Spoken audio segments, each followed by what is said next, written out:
घर्षण वेल्डिंग के परिचय के बारे में। तो जानेंगे घर्षण युक्त दो वस्तुओं के मध्य दोनों सतहों के बलपूर्वक आपस में घर्षण करने से उत्पन्न ऊष्मा के द्वारा प्लास्टिक अवस्था तक लाकर दाब के साथ एक दूसरे के विरुद्ध जोड़ना घर्षण वेल्डिंग कहलाता है। क्योंकि हम जानते हैं कि जब दो सतहों को आपस में रगड़ा जाता है तो ऊष्मा उत्पन्न होती है।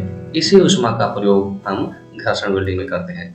तो आगे देखेंगे, वेल्डिंग की इस विधि में जोड़ी जाने वाली दो सतहों को मिलाकर उन्हें लगभग 12,000 चक्कर प्रति मिनट से अधिक गति पर घुमाकर ताप उत्पन्न किया जाता है और इस ताप के कारण दोनों सतहें प्लास्टिक अवस्था में आ जाती हैं।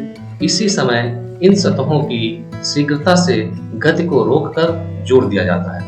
इस विधि के द्वारा धातुओं की सतहों को जुड़ने में 5 से 25 सेकंड समय लगता है।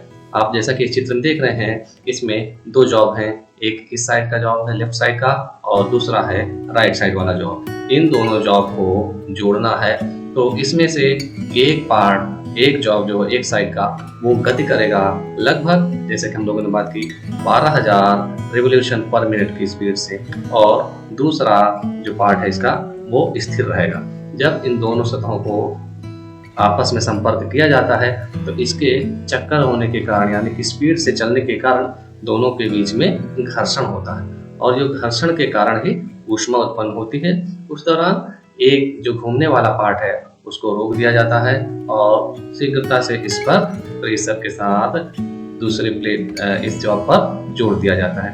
तो प्रेशर देने से जो पिघली हुई अवस्था में रहता है इसके किनारे वो आपस में जुड़ जाते हैं। तो इसी को आगे देखेंगे, विस्तार से देखते हैं कि यह मशीन किस प्रकार से होती है। तो देखेंगे, जैसा कि यह मशीन दिखाया गया है, इसमें मशीन का कंट्रोल है और इस वाले पार्ट को बोलते हैं हेड स्टॉक। जैसा कि आपने लेथ मशीन या खराद मशीन को देखा होगा, दो पार्ट होते हैं, एक हेड स्टॉक और दूसरा टेल स्टॉक। इसी तरीके से यह मशीन भी होती है और हेड स्टॉक में जो एक चक लगा होता है, इसी चक में एक पार्ट को पकड़ लिया जाता है और दूसरे पार्ट को टेल स्टॉक में लगाया जाता है और जो यह पार्ट है हेड स्टॉक में लगा हुआ चक है वो घूमता है और जो टेल स्टॉक में लगा हुआ पार्ट है वो प्रेशर आगे पीछे से दिया जाता है। जैसा कि आप इस चित्र में देख रहे हैं, डायरेक्शन इस साइड में प्रेशराइज किया जा रहा है और इधर भी इसका मूवमेंट रहता है।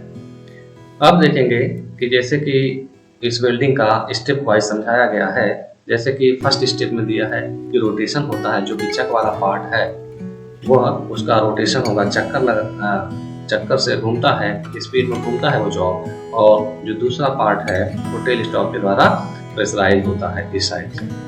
उसके बाद सेकंड स्टेप में क्या करेंगे, यह दोनों आपस में मिल जाते हैं यानी कि रगड़ करते हैं, घर्षण करते हैं और मीडियम प्रेशर अप्लाई करते हैं इस साइड से।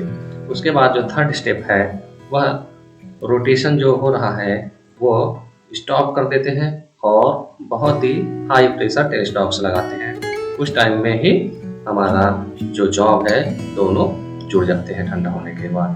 अब आगे बात करते हैं घर्षण वेल्डिंग के सिद्धांत के बारे में, यानी कि प्रिंसिपल ऑफ फ्रिक्शन वेल्डिंग। तो घर्षण वेल्डिंग में धातुओं के दो टुकड़ों को परस्पर जोड़ने के लिए घर्षण द्वारा ताप उत्पन्न किया जाता है। इस विधि का प्रयोग बड़ी बड़ी गोल छड़ों के भागों, बहुत भारी ट्यूबों तथा पाइपों की बट वेल्डिंग में किया जाता है। यानी कि जो घर्षण वेल्डिंग है इसके द्वारा सिर्फ बट जॉइंट ही लगाए जाते हैं।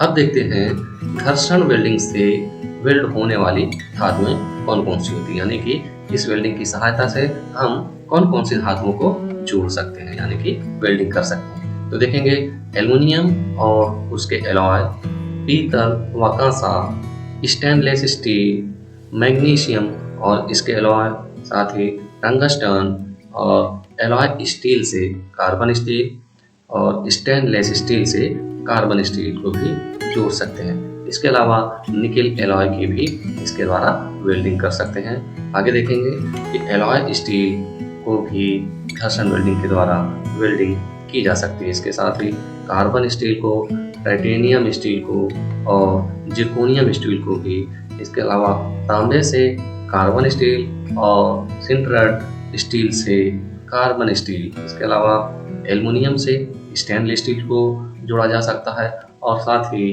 तांबे से एल्युमिनियम। ऐसी अनेकों धातुओं को हम घर्षण वेल्डिंग के द्वारा आसानी से जोड़ सकते हैं, क्योंकि घर्षण करने से जितना उसका स्पीड होगा, जो चलायमान भाग है, और दूसरे पार्ट को जितने प्रेशराइज के साथ प्रेशर करेंगे, उसके ऊपर दबाव डालेंगे, उतनी ही ज़्यादा ऊष्मा उत्पन्न होती है। अतः हम मान सकते हैं कि घर्षण वेल्डिंग को बहुत सारी धातुओं को बहुत ही आराम से वेल्डिंग कर सकते हैं।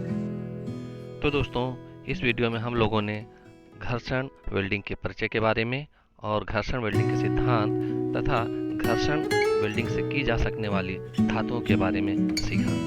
तो दोस्तों, इस चैनल को सब्सक्राइब कर लीजिएगा और बेल आइकन के बटन को प्रेस करना ना भूलिएगा, जिससे नेक्स्ट आने वाली वीडियो का नोटिफिकेशन आपको मिल सके।